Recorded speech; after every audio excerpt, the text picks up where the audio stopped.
I've had to speak to a lot of people to explain what it is we do in cybersecurity. And for those who've been around for a while, a lot of it just makes sense. If you've been in the industry, you know all the jargon and the lingo and what a port is and what an IP address is and why you need to defend services and what privilege escalation ends up looking like. Well, for brand new people, that's it again. It's like speaking a whole new language. And as someone who, I don't know, has studied Japanese and Spanish and has a minor in Russian, I've realized that learning a new language is hard, but it's not impossible if you go about it the right way. And so taking that similar approach, let's start in terms of what people know. I approached it with think about lore and mythology and stories that you've heard from history and normal everyday type stuff that isn't in a computer, in a cyber sense, and approaching it from there.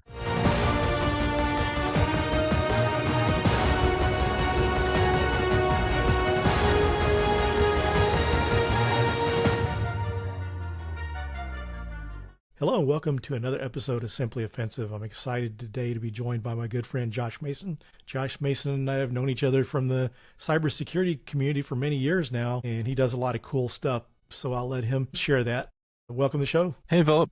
Thanks for having me on. Yeah, I was just thinking back. I think we connected 2019 and then again in 2020, and you helped me hook me up with the gig at INE, and yeah, I've been following your example for a few years now. Well, you've done an awesome job. So you've really done some amazing stuff. I mean, ever since I've known you, you've been trying to help people, and you've really got to where you're doing that on a broader scale. And of course, we'll get into more details of that here in a little bit. Yeah, it's been something that I'm about. I was a high schooler during 9/11, and that kind of, I don't know, a lot of us at the time got very patriotic. I went and joined the Air Force and flew planes for a few years. I've spent some time all over the world, including in Afghanistan, helping get wounded folks out of, troubled spots, delivering supplies to folks who needed them.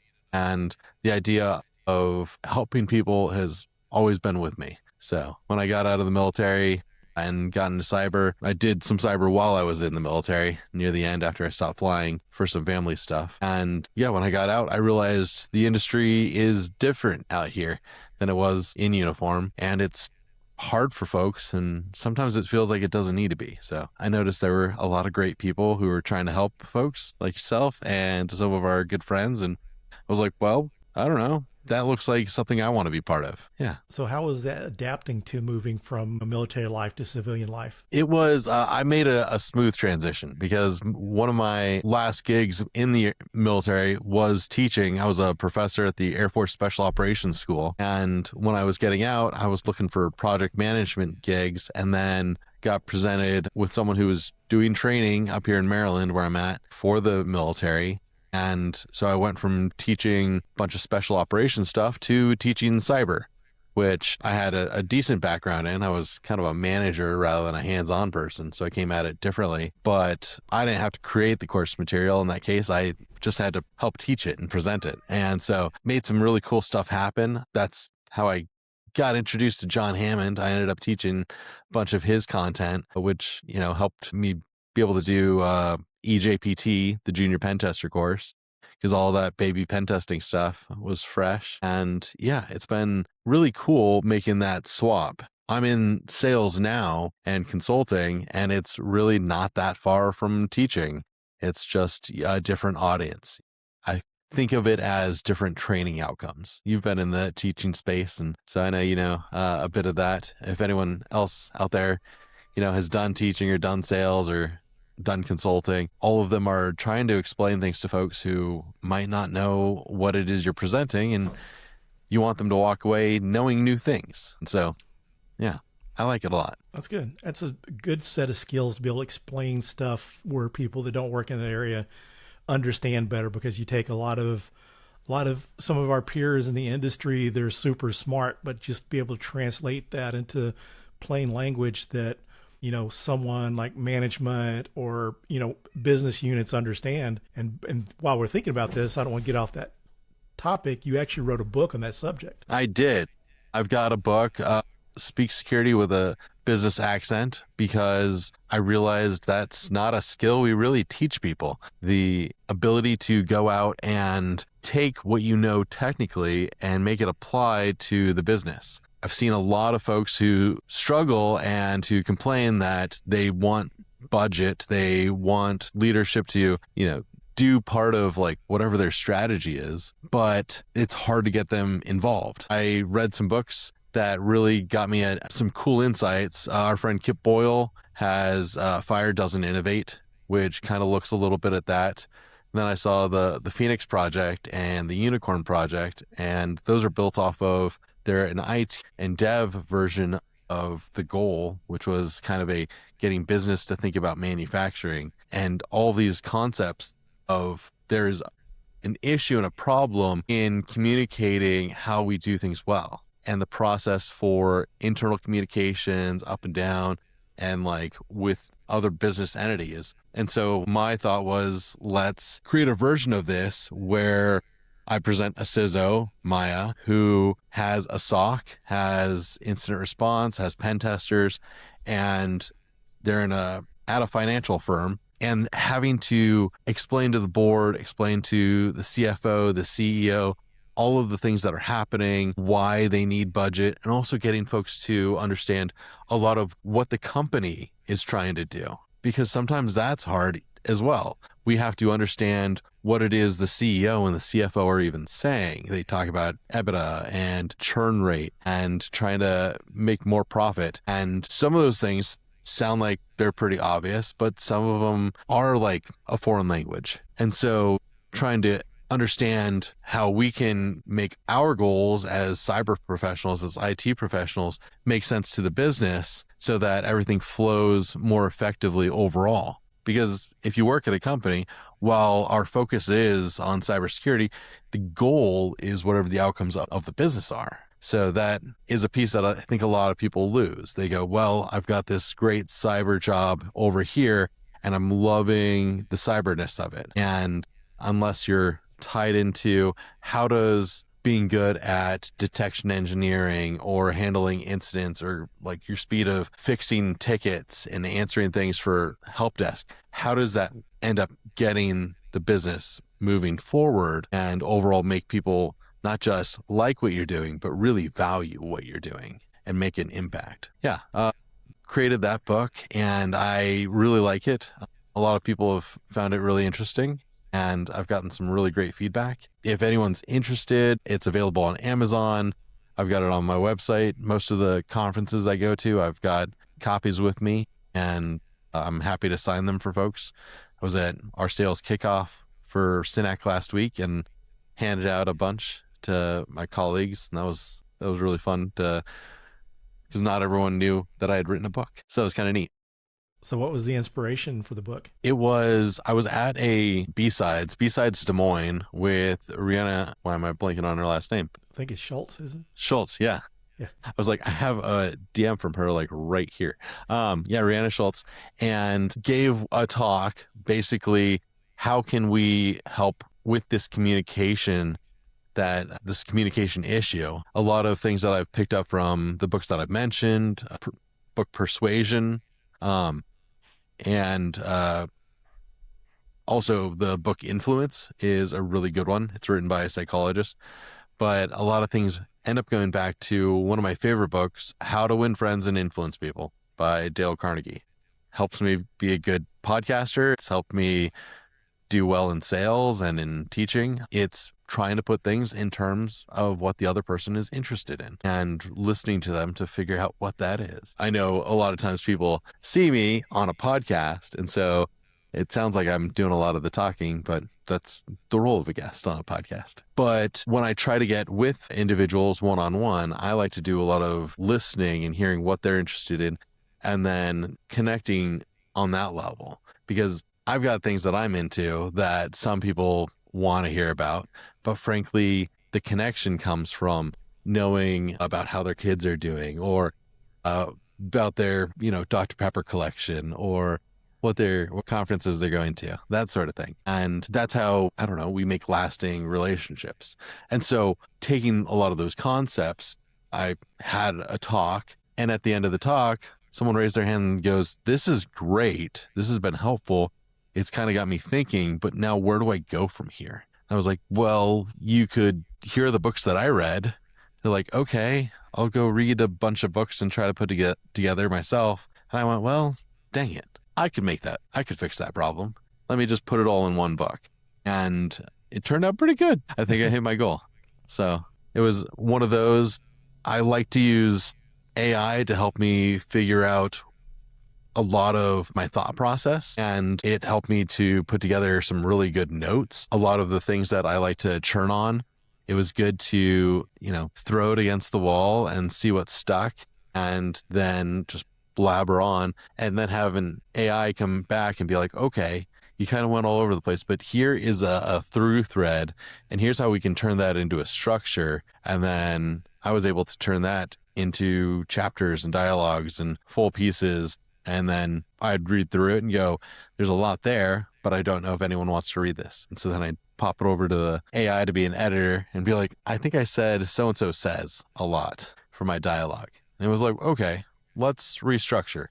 And he gave me some notes on what to change here and there, threw it into Grammarly, or had Grammarly running alongside my normal red and blue squiggles in Word and Google Docs. And the combination of those, of what we say when we're speaking or when we're thinking, and then what people want to read, is kind of a hard translation to make. And people who write all the time, who put out multiple books like constantly, it is quite a skill that they have to keep us all interested. But that's, after that conference, I went home, buckled down, didn't get a lot of sleep, had a lot of energy drinks, and knocked out the book. The basic idea didn't take me very long to put together. It was a lot of editing and making sure that it didn't sound horrible. That's what took a lot of time. So, yeah. So this was your second book, am I correct? Yeah. Yeah.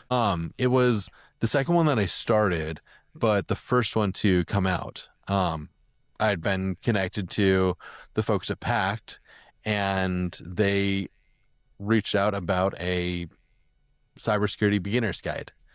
And it was going to be a version 2 of a book that they had put out several years ago. And when I turned in my outline and my vision for the book, they went, "Well, this isn't really a version 2. This is a whole new thing." And so, back in the fall, Cybersecurity Beginner's Guide from Pact by Josh Mason came out, and I've gotten some great feedback on that one too. I took a kind of a different approach. I've had to speak to a lot of people to explain what it is we do in cybersecurity. And for those who've been around for a while, a lot of it just makes sense. If you've been in the industry, you know all the jargon and the lingo and what a port is and what an IP address is and why you need to defend services and what privilege escalation ends up looking like.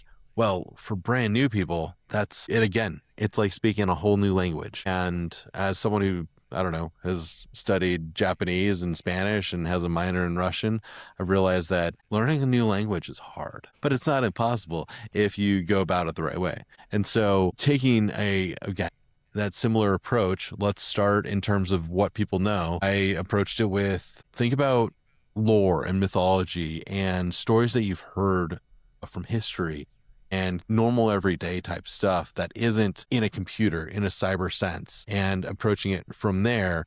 And then we slowly work our way into, all right, now you've got a virtual machine, you've installed Kali, and we're going to start enumerating ports and figuring what services are there and how we can exploit them. And it's been kind of fun. A few people that I've walked through the book since it's been out, who at the beginning, they were like, "I don't know if I can do the cybersecurity thing." And 3 or 4 weeks later, they're on Try Hack Me, Hack the Box, Let's Defend, Rapid KC7 Cyber, and they're completing things and they understand it.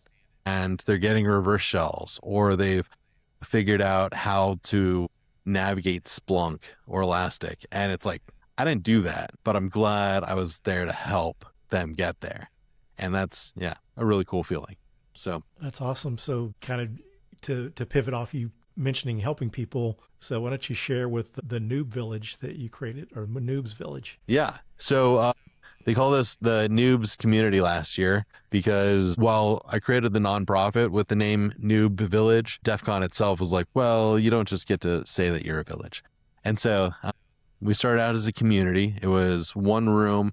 We had a bunch of talk tracks, including yours truly, Mr. Phillip Wylie, and a bunch of our friends who were also in the space to help people. We had a lot of introductory talks at DEF CON, a few workshops, a capture the flag aimed at new people, and just a ton of helpers there to help people navigate both DEF CON as a new person and cybersecurity in general. One of the wild things about DEF CON, it's around 30,000 people who show up, which is pretty huge. Because what was it? Wild West Hacking Fest was like in Denver was like 900 people. So that's over 30 times the amount of people.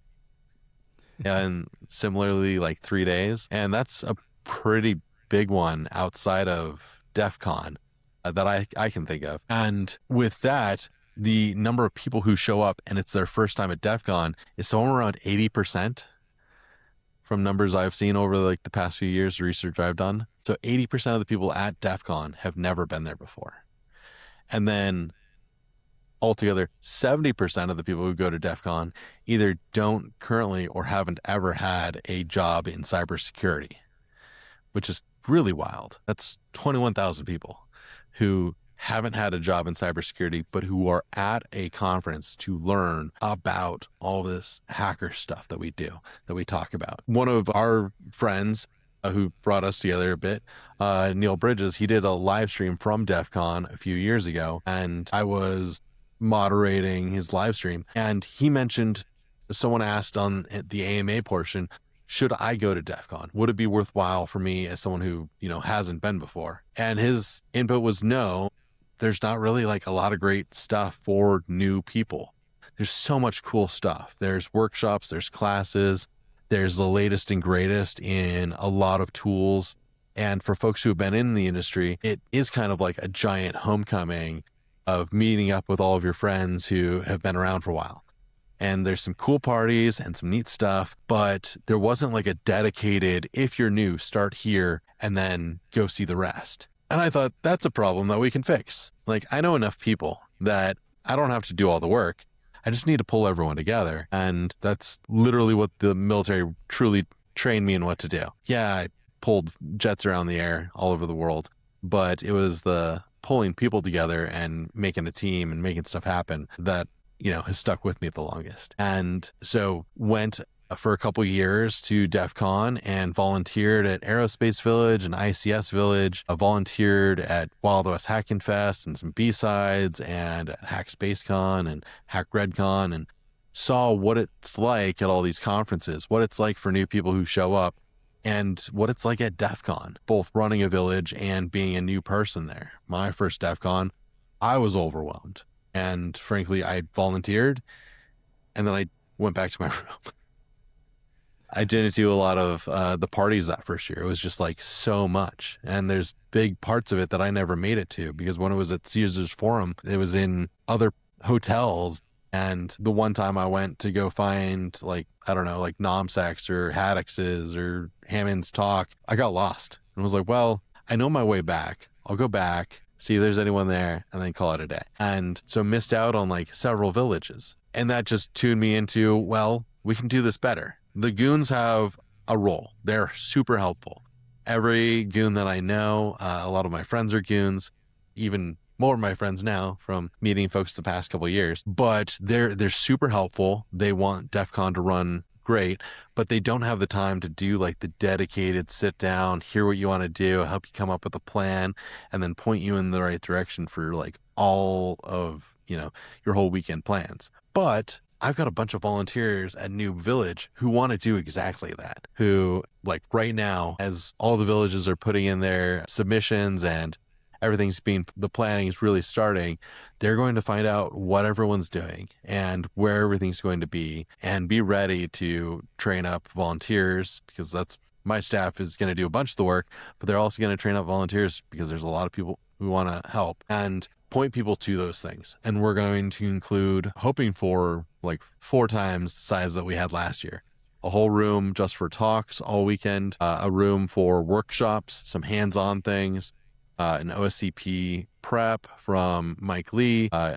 Ian Neal said he was going to come out and do a Security Plus workshop. I know David Bombal convinced him and Marcus Hutchins to come out and be part of it. Jason Haddock said he's going to be in the room. Bearded IT guy is going to be in the room. We've got Sands. We've got Anti-Siphon, Try Hack Me. Well, not yet Try Hack Me. If you're hearing this and we haven't talked yet, we should talk. Hack the Box is going to be out there with all of them are going to have instructors and their labs and be able to walk people through things. It's not going to be just like a vendor booth of come get our swag. No, they've got things planned for new people, because that's the joy of DEF CON and villages. When people are in a village, they're not just handing out stickers and pins and hoping that you'll go to their site. Instead, they come with things for you to learn and to try and to ask questions. I've been able to pull all of that together. And then we've got a bunch of career stuff for those who are curious. Some of the talk tracks are going to be all new people focused. What is it like in like your first year in a job? If RCFP is open and people are hearing this, go check it out. If you have been a SOC analyst and it's your first role and you want to share with other people like your journey in a presentation, what you have learned, what you'd recommend, it could be like a 50-minute talk. And if you need help prepping it, we've got the folks. But those are kind of what we're going for. A lot of the talks in line with, hey, how do you land your first job? What is it going to look like? What do the different jobs actually look like? Those 70% who haven't worked in cyber, maybe they don't want to be a pen tester. I was teaching pen testing, and when I got the opportunity to dive in more, I decided to go to sales. And I thought I'd have more impact than going to a red team where I knew I was just going to be doing more, be in charge of training, truly, which isn't bad, but it's not where I wanted to be making a lot of impact. And so what does sales look like in cyber? What does marketing look like in cyber? What does project management look like? I know a lot of folks who help manage pen testers. And that's one of those things where you're like, well, why is that necessary? But frankly, go talk to Bronwyn at Black Hills and she'll tell you if you have 10 pen testers and they all turn in reports, you're going to get 10 different types of reports. And if you want them all to come from one company, someone's got to look at them, QA them, do a little bit of pushback, and then like also do some of the work of making sure the formatting matches what clients are expecting from, the pen testing firm. And that's just 2 roles. There's all of the SOC roles, there's all the engineering roles, there's all the leadership roles. And so, yeah, we're going to introduce people to those, how they can get into them, and then also do a bunch of networking, some like noob networking speed dating, not to, find your one and only, but instead find the other people who are into the stuff that you're into. A lot of us in cyber consider ourselves introverts or nerds or are on the spectrum like I am, and going up and just meeting new people is not something we all enjoy doing. But if it's an event and we can make it kind of fun and everyone's participating, then that's a little different. And so people can show up, we'll have things for them to talk about, like where are you from? Who are you? What's your role? What are you hoping to get out of Noob Village or DEF CON? And from all of that, people can be like, I used to live there, or that's something I'm interested in as well. And we'll have them like do some of that speed dating. Okay, now you guys go to this table and you all go to that table and meet new people and shuffle it a few times. And hopefully out of the end of that, those who were brave enough to participate, they might not have like friends, but they might have other people who they now know are interested in this, that, and the other. And they can go to a village together and go to a talk together and just see where that goes. Having someone who, might not be your lifelong friend, but at least right now is interested in the things you are and can be there as a body double, because that can be nice. So yeah, a lot of activities planned. It'll be exciting. Yeah, you did a great job, you and the volunteers last year. It was a lot of fun. And it's a great concept, because one of the things I really think that DEF CON ought to really embrace and appreciate that, because if it wasn't there and people went, they were really overwhelmed and scared, they may not come back. But if they go there and there's a friendly face, even though they don't possibly know people in the village. When they walk away, they don't feel like strangers anymore. And once they're in there, I'm sure that they have a better overall DEF CON experience. That's the goal, just to be the tutorial version. And it doesn't need to, like any video game with a tutorial, it doesn't need to last forever. It's not necessarily the end of things, but hopefully it's entertaining while it's happening. And when you feel good, you can turn off the tutorial and move on with the rest of whatever you need. But also just to be there and be friendly and be the safe place for those who might feel overwhelmed elsewhere. And really excited. I think it'll be a lot of fun. So we're getting down towards the end of the show. If you wouldn't mind sharing about your podcast before we close it out. Yeah. So Wade Wells and I were at ReRaw in between Black Hat and DEF CON a couple years ago, sitting with Gerald Ozier, and Jerry was talking to me about his plan for Simply Offensive on his channel. And Wade was like, well, Josh, we should do Simply Defensive at the time. And it took a while until a good host came around to make Simply Offensive happen. But we got Simply Defensive kicked off. We talk about defensive cybersecurity, a lot of in the SOC and how to get into a SOC and what incident response looks like and what tools are available and how is AI influencing detection operations or detection engineering and incident response and ticketing and a lot of neat stuff along those lines. I've even interviewed some folks who sell insurance because strangely cybersecurity insurance and incident response go hand in hand. There's a lot of things where you don't know what's in your policy until you go to the lawyers and say, hey, I think we've had an incident. And they go, okay, we have to reach out to this firm and we have to do things this way. And you go, what do you mean? It's like, well, we have insurance and they will only pay us if we follow these steps. And you go, okay. And those are for those who have insurance. Sadly, most of the firms who get hit the first time don't have insurance. Second time, they usually do. And it's also one of those things you learn what backups you need and you learn what in your policy needs to actually be control when someone's taking advantage of the fact that the control is not actually there. And yeah, one of the things we try to do is also let people know, what controls they should start having in place from the beginning just to make life easier and lessen their chances of having an incident without, having to buy everything all at once. So it's a fun podcast with a lot of great folks. It's available on Spotify, Apple, Amazon Music, and YouTube Music, and all those things. So Simply Defensive, and very similar name to another great podcast. Yeah, it's kind of funny. So for the folks listening, this used to be over on the Simply Cyber Network, and whenever Jerry came up and asked me to do a podcast, he said, "Would you consider starting up the Hacker Factory again?" And I thought, if I'm going to start something up new, I want it to be different. And then I thought, what about Simply Offensive? And it's kind of funny. Later on, I was searching through the Simply Cyber Discord and saw people asking, well, we're going to have Simply Offensive. So it's kind of funny.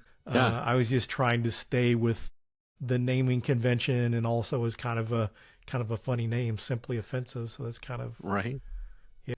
I think of the Red Seas shirt. I think I picked up one of them at Mile High that says I am offensive, and yeah, it works really well. It's makes people go, wait, what is this about? But so, yeah, it was great for you to pick up that mantle and run with Simply Offensive, and I love what you're doing with this channel. Oh, thanks. So where's a good place for folks to find you besides your podcast?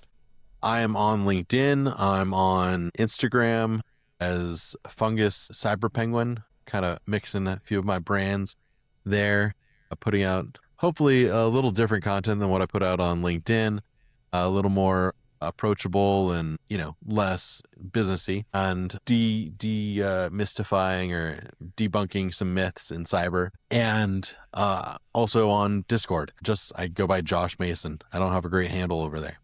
Yeah, I'm a bad hacker in that way. Find me on LinkedIn. If you go to basically any cybersecurity Discord server, I'm in there as Josh Mason.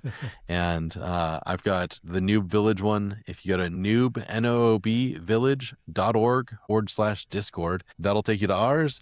Frankly, that's a great place if anyone wants to ask any questions about cybersecurity. When I started the Discord, I had my volunteers, and then I invited everyone that I thought would be helpful. Like Phillip's in there, and Jason, and I think John Hammond's in there, and a bunch of the Black Hills folks, and Zach Hill, and Jerry's in there. Yeah, a lot of great people. So if someone shows up and asks a question, you've got SANS instructors, you've got a bunch of folks who are happy to answer. Ironically, it doesn't happen very much, but hopefully we change that and it becomes a place for people just to come and ask noob questions and get good answers. Well, thanks for joining me. It's always great to chat with you, and I look forward to seeing you at RSA next week. Yeah, I'll see you soon. Thanks everyone for joining, and we'll see you in the next episode.